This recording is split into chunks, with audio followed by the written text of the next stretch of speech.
आज हम बनाएंगे सर्दियों में फायदा करने वाली बहुत ही हेल्दी और बहुत ही टेस्टी मूंगफली और गुड़ की चिक्की। गुड़ और मूंगफली दोनों गर्म होते हैं और सर्दियों में फायदा करते हैं। बाजार की चिक्की में कभी कंकड़ और कभी मिट्टी भी होती है, तो घर में बनाना बेटर ऑप्शन होता है और ये बहुत इजीली बन जाती है। अगर आपको ये रेसिपी थोड़ी भी पसंद आती है तो प्लीज इस वीडियो को लाइक और चैनल को सब्सक्राइब करिएगा। तो चलिए शुरू करते हैं। इसके लिए हम सबसे पहले लेंगे कच्ची मूंगफली। कच्ची मूंगफली बाजार में बड़ी आसानी से मिल जाती है। मैंने यहाँ लिया है 150 ग्राम मूंगफली। अब हम इस मूंगफली को एक पैन में डाल के ड्राई रोस्ट कर लेंगे, यानी कि बिना ऑयल के हम इसे सूखा भुनेंगे। हम मूंगफली को लो फ्लेम में लगातार चलाते हुए 7 से 8 मिनट तक ड्राई रोस्ट करेंगे, ताकि वो अंदर तक अच्छी तरह से सिक जाए। अगर हम हाई फ्लेम में रोस्ट करेंगे तो मूंगफली ऊपर ऊपर से जल जाएगी और अंदर से कच्ची रह जाएगी। मूंगफली को रोस्ट करते हुए 9 से 10 मिनट हो गए हैं। देखिए इसका छिलका भी ऊपर से डार्क कलर का हो गया है और इसमें से बहुत ही अच्छा एक नटी अरोमा आ रहा है। तो यहीं पे हम इसको भुनना कर देंगे बंद। भुनी हुई मूंगफली को हम एक बड़े से प्लेट में या परात में ट्रांसफर कर लेंगे। उसे स्पैटुला से फैला के थोड़ा सा ठंडा होने देंगे। अब हम निकालेंगे इन मूंगफलियों का छिलका। ड्राई रोस्ट होने के बाद इनको हाथ में लेके मसलने से इनके छिलके आराम से निकल जाते हैं। देखिए कितने आसानी से इस तरह से मसलने से मूंगफली के छिलके अलग होते जा रहे हैं। अब मैं इस प्लेट को सूपे की तरह से यूज करूंगी।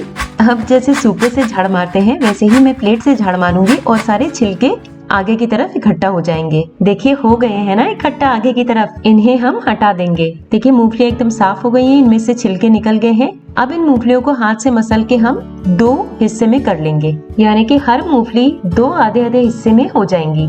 वैसे तो काफी मूंगफलियां छिलका निकालते वक्त बीच में से अलग हो गई थी, जो बची रह गई वो अभी हो जाएंगी। अब हम एक बहुत जरूरी काम करेंगे, जिसे चिक्की बनाने के पहले करेंगे। चिक्की को जमाने के लिए मैंने यहाँ पे बोर्ड ले लिया है, चॉपिंग बोर्ड टाइप का।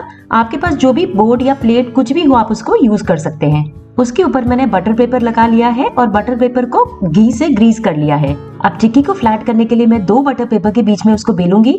तो मैं एक और बटर पेपर लूंगी और उसमें घी लगा लूंगी और उसको पहले बटर पेपर के ऊपर रख दूंगी। घी वाला साइड दोनों बटर पेपर का मिला हुआ होगा। आप चाहें तो बोर्ड या स्टील की प्लेट या थाली के पीछे वाले हिस्से में भी घी लगा के चिक्की को डायरेक्टली जमा सकते हैं। अब चलते हैं नेक्स्ट स्टेप की तरफ, जिसमें हम बनाएंगे गुड़ की चाशनी। चिक्की के लिए हम जितनी मूंगफली लेते हैं गुड़ उससे थोड़ा सा ज्यादा लेते हैं, यानी कि 150 ग्राम मूंगफली के लिए हमने यहाँ पे लिया है 200 ग्राम गुड़। अब हम इसमें डालेंगे केवल 2 टीस्पून पानी, क्योंकि पानी हम जितना ज्यादा डालेंगे हमें चाशनी को उतना ही ज्यादा पका के गाढ़ा करना पड़ेगा। इस चीज का हमें खास ख्याल रखना है कि गुड़ को हमें लो फ्लेम में लगातार चलाते हुए पकाना है। अगर हमने फ्लेम हाई कर लिया तो गुड़ जल जाएगा और चिक्की में भी जलने का टेस्ट आ जाएगा। तो बहुत ही पेशेंटली हम लगातार चलाते हुए इसे लो फ्लेम में पकाएंगे। अब हम इसमें डालेंगे 1 टीस्पून घी।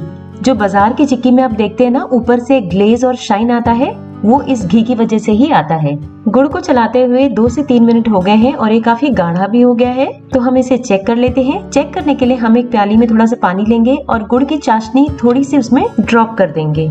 2-3 सेकंड के लिए इसे ठंडा होने देते हैं। फिर हम उस पानी में पड़े हुए चाशनी को हाथ में लेके खींच के देखेंगे। देखिए ये खिंच रहा है, इसका मतलब ये सॉलिड नहीं हुआ है, अभी ये तैयार नहीं है। तो हमें गुड़ को अभी और पकाना है। हमें पकाते हुए 1 और मिनट हो गया है, तो हम फिर से एक बार चेक कर लेते हैं। हमने गुड़ की चाशनी प्याली में डाल दी है। उसको 2-3 सेकंड के लिए छोड़ देंगे ठंडा होने के लिए और फिर हम उसे उंगली में लेकर के चेक करेंगे। देखिए ये फिर से खिंच रहा है, टूट नहीं रहा है। तो हमें गुड़ को अभी और पकाना है। गुड़ को पकाते हुए फिर से 1 मिनट हो गया है और ये चाशनी काफी फूल गई है। तो फिर से एक बार हम इसे चेक कर लेते हैं। अभी चाशनी खिंच नहीं रही है बल्कि टूट रही है। मैं एक स्टील के प्लेट में डाल के आवाज सुनाती हूँ।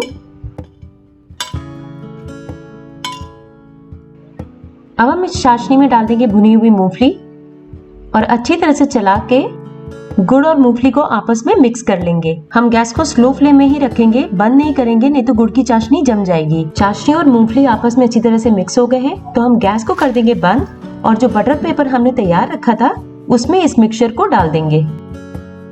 जब ये मिक्सचर गर्म होता है तो आसानी से फैल जाता है। मैंने नाइफ और स्पैटुला के हेल्प से इसे एक चौकोर सा आकार दे दिया है।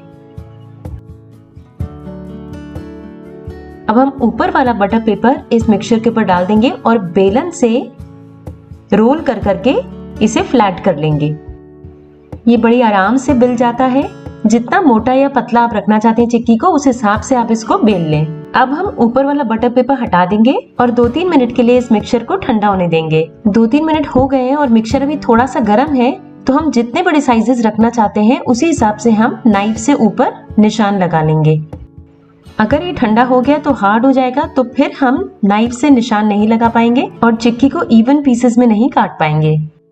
चिक्की को मैंने इवन पीसेस में डिवाइड कर लिया है और साइड में जो एक्स्ट्रा अनइवन पोर्शंस थे उनको हटा दिया है। 2-3 घंटे हो गए हैं और चिक्की एकदम ठंडी हो गई है, तो उसके पीसेस अब हम निकाल लेते हैं। देखिए ये पीसेस एकदम आराम से निकल रहे हैं और अगर हमने ये गरम गरम में ये निशान नहीं लगाए होते तो ये टुकड़े निकालना भी मुश्किल होता।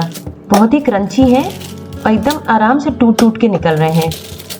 प्लेट पे ड्रॉप होने की आवाज से ही आपको पता चल रहा होगा कि ये कितनी अच्छी तरह से जम के सॉलिड हो गए हैं। एक चिक्की के पीस को मैं तोड़ के दिखाती हूँ कि वो कितना क्रंची बना है।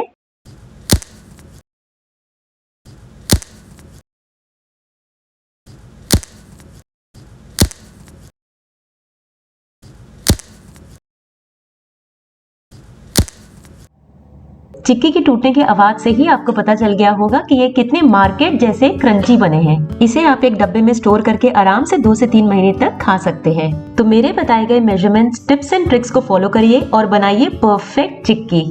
अपना एक्सपीरियंस कमेंट बॉक्स में लिखिएगा और इस रेसिपी को फ्रेंड्स एंड रिलेटिव्स के साथ भी शेयर करिएगा। अगर आपको ये रेसिपी पसंद आई तो प्लीज इस वीडियो को लाइक और चैनल को सब्सक्राइब जरूर करिएगा। बेल आइकन हिट करना मत भूलिए ताकि आपको मेरे सारे लेटेस्ट वीडियोस के अपडेट्स आते रहें। Thank you for watching.